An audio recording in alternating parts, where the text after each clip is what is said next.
We are on Hit Like a Girl podcast. I'm Demi Radeva, and I'm here with Patty Hayward. Patty, let's start with a quick intro.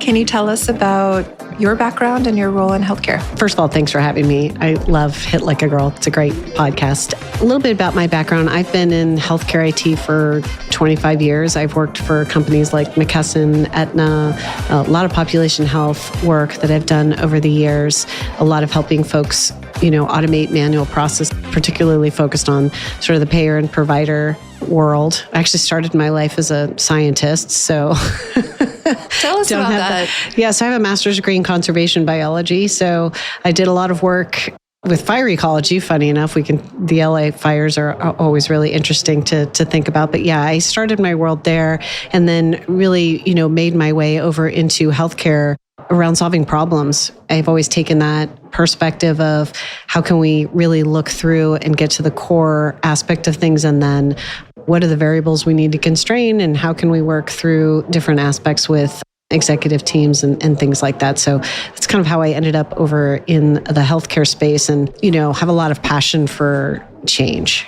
How can we really make this system better and work better for everybody? Given your background in science, I'm curious, how much of healthcare is science versus art? Oh gosh, what a question. There's a lot of science, obviously. There's a huge amount of it, but there's also, a lot of art and nuance and subtleties and things that you just have to understand and diagnose and sort of have hands-on and see. So there's a lot of both. I mean, the best doctors in the world are not just reading out of a book and here's the diagnose. They understand and see the in-between space, which is kind of, I think most people look at as the art. So yeah, I think there's a lot of both. Yeah, we're here at Vive discussing what's coming with the new administration. And I'm curious from your perspective, what are the biggest policy shifts or industry changes on the horizon? And again, when it comes to policy, how much of that is science versus art? First of all, I think there's some great things that I think we can see, and that's really allowing AI to flourish, which I think was a big change from the last administration, and looking at, hey, let's really see what this new technology can accomplish. I think there's some good and bad with that. I think there's a lot of meaningful purpose that I think the organizations are going to really need to think about how they employ AI in order to avoid things like bias. And obviously, security is a huge aspect of a regulated industry like healthcare. We need to be good stewards of the data that we have and that we hold, and making sure that that is protected. So I think there's a lot of things that need to be purposefully thought through. And I'm always very interested in talking with my partners about what it is that they're thinking about and what's worrying them. And I think those are two big areas that they're really trying to utilize, while at the same time really taking advantage of what is an amazing technology breakthrough. I'm very curious, given your experience in the payer space and some of the other spaces, AI is evolving rapidly.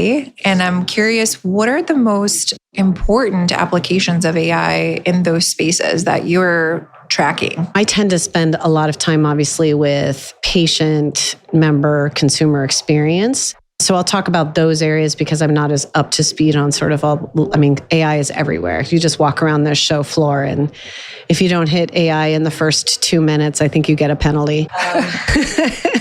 But AI, especially I think the new large language models and the ability to do things like agentic AI. I mean, that's what I'm really excited about, is this ability. First of all, no one likes to talk to a bot ever. I've never heard anyone go, wow, that was the best bot experience in my life. But really, the ability to actually have a conversation now with these agentic AI pieces is really great. The ability to have that, I really am excited about, because what that does is allow us to take some of the easy things that we need to do and give time back to our human agents, who then can solve more complicated problems. What regulatory or policy changes do you think are needed to support responsible AI adoption in healthcare? So I'm not sure about the regulatory environment itself and what the laws need to be.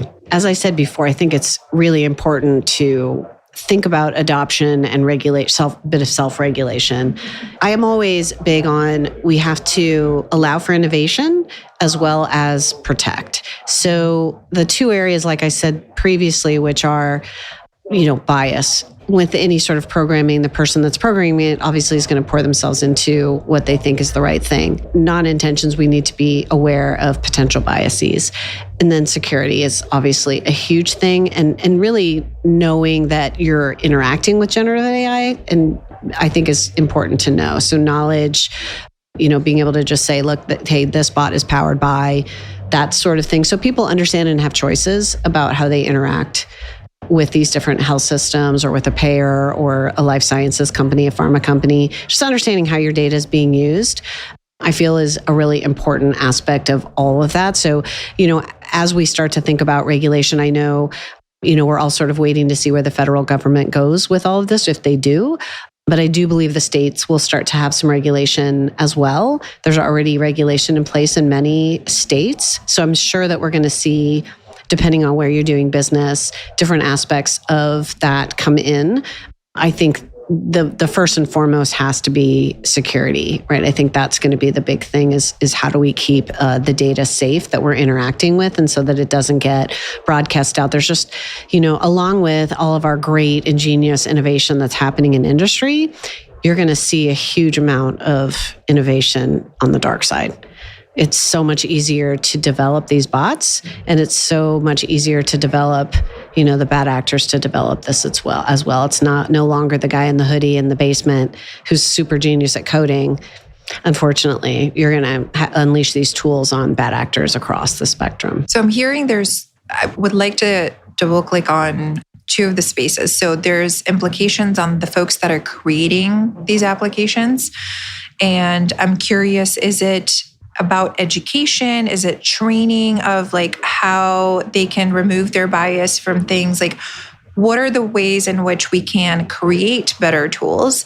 And then I would also love to talk about the patient side. And so we can do things to communicate powered by, et cetera, but what type of information should a patient see so that they can make an informed decision whether or not to provide this information or interact with this bot? I'll take the first one first, which is how do we keep bias? How do we be intentional about trying to exclude as much bias as possible? The great thing about these models is that they continue to learn. So I think as you have different folks involved and you have different interactions with the community, you're going to see different input coming in, and you're going to be able to monitor the responses and be able to say, okay, that was probably not the experience we wanted folks to have, and be able to work through that so that we can be more intentional about taking bias out as much as possible. So I think there's some self-healing that goes on there with these models, which is fantastic. Probably better than anything we've seen to date, because you just, being able to feed it all of that information, I think is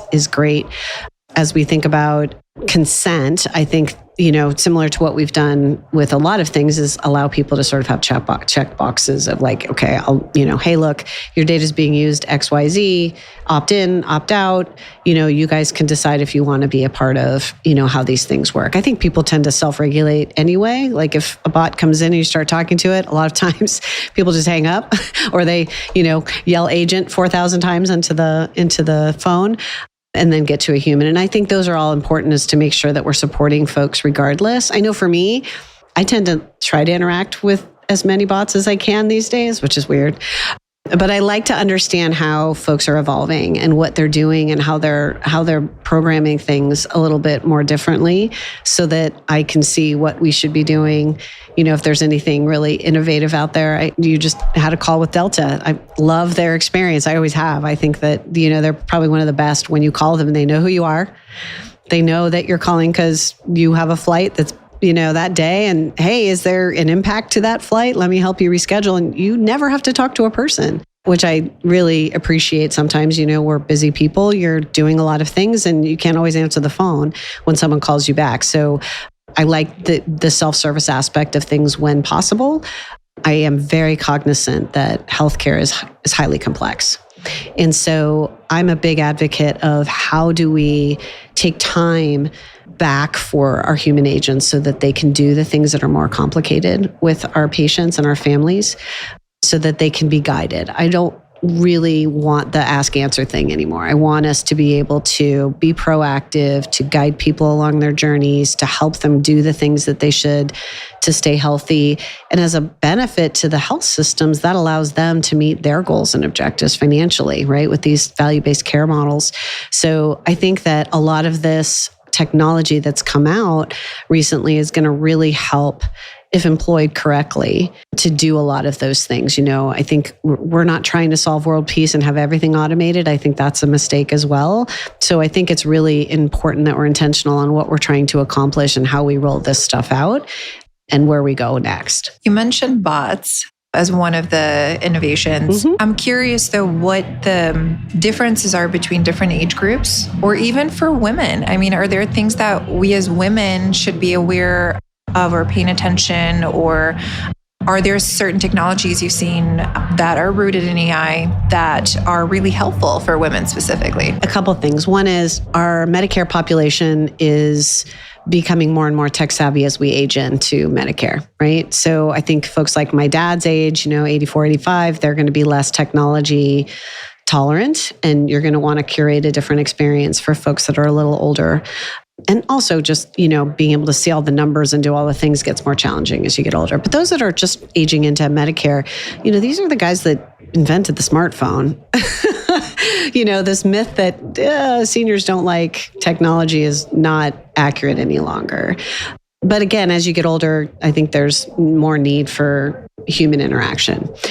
As far as women, most women are responsible for their family's medical care. Right? Let's just face it. We as moms tend to call and make all the appointments for everybody, even my 25-year-old son. So it happens a lot. We still do a lot of things for our families. And I think that as we go through some of this technology, again, it's I want to make sure I understand where this data is going so that I can protect my family's data and information, because you don't want your 2-year-old child's social security number out there on the dark web, and because you probably won't even know that it's been stolen. So it's really important that we're protecting of those things and that we employ a lot of the technology that actually helps us monitor that stuff too. But I don't think that, at least I don't personally have huge fear that as a woman, this stuff is going to be inherently biased by the male viewpoint.